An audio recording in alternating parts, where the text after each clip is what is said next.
North Korea said it will cut off all communication channels with South Korea at noon Tuesday as it escalates its pressure on the South for failing to stop activists from floating anti-Pyongyang leaflets across their tense border.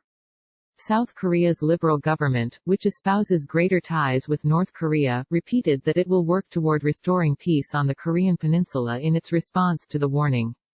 Relations between the Koreas have been strained during a prolonged deadlock in broader nuclear diplomacy between Pyongyang and Washington.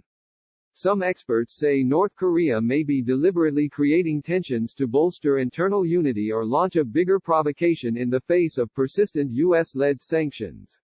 The North Korean Central News Agency said all cross-border communication lines will be cut off in the first step of the determination to completely shut down all contact means with South Korea and get rid of unnecessary things.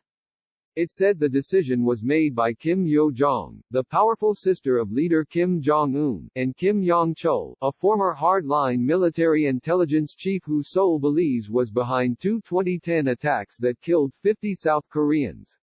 The South Korean authorities connived at the hostile acts against North Korea by the riffraff, while trying to dodge heavy responsibility with nasty excuses, KCNA said. They should be forced to pay dearly for this. South Korean conservative activists, including North Korean defectors living in the South, for years have floated huge balloons into North Korea that carry leaflets criticizing Kim Jong-un over his nuclear ambitions and abysmal human rights record. The leafleting has long been a source of tensions between the Koreas since the North bristles at any attempt to undermine the Kim leadership. Last week, Kim Yo-jong called the defectors human scum and mongrel dogs as the North also threatened to permanently shut down a liaison office and a jointly run factory park, as well as nullify a 2018 inter-Korean military agreement that had aimed to reduce tensions. North Korean citizens have also participated recently in a series of mass rallies opposing the Seoul government, activities the North typically organizes in times of tensions with the outside world. South Korea's Unification Ministry, which handles relations with North Korea, said cross-border hotlines must be maintained as they are the basic means of communication between the two Koreas. It said the South Korean government will strive to promote peace while abiding by inter-Korean agreements. Defense Ministry spokeswoman Choi Yun-soo told reporters the South Korean military was monitoring the situation but didn't say how the South plans to communicate with the North if there's need to quickly diffuse tensions. The South Korean government has recently said it would push for legal bans on launching leaflets, but the North has said the South Korean response lacks sincerity. South Korean conservatives have urged their government to get tougher on North Korea and uphold their constitutional rights to free speech. South Korea has typically let activists launch such balloons but has halted some attempts when North Korean warnings appeared to be serious. In 2014, North Korean troops opened fire at propaganda balloons flying toward their territory, triggering an exchange of fire that caused no known causalities. The two Koreas have several phone and fax-like hotline channels across the border as they bar ordinary citizens from exchange telephone calls, letters and emails.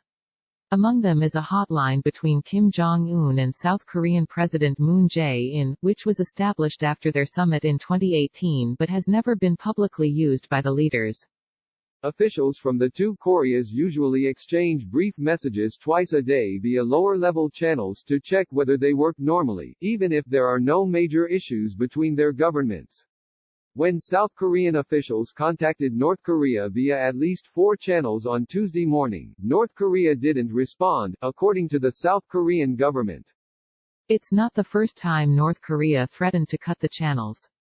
In previous cases, North Korea didn't reply to South Korean phone calls or fax messages for an extended period before it later restored those communication channels when animosities eased.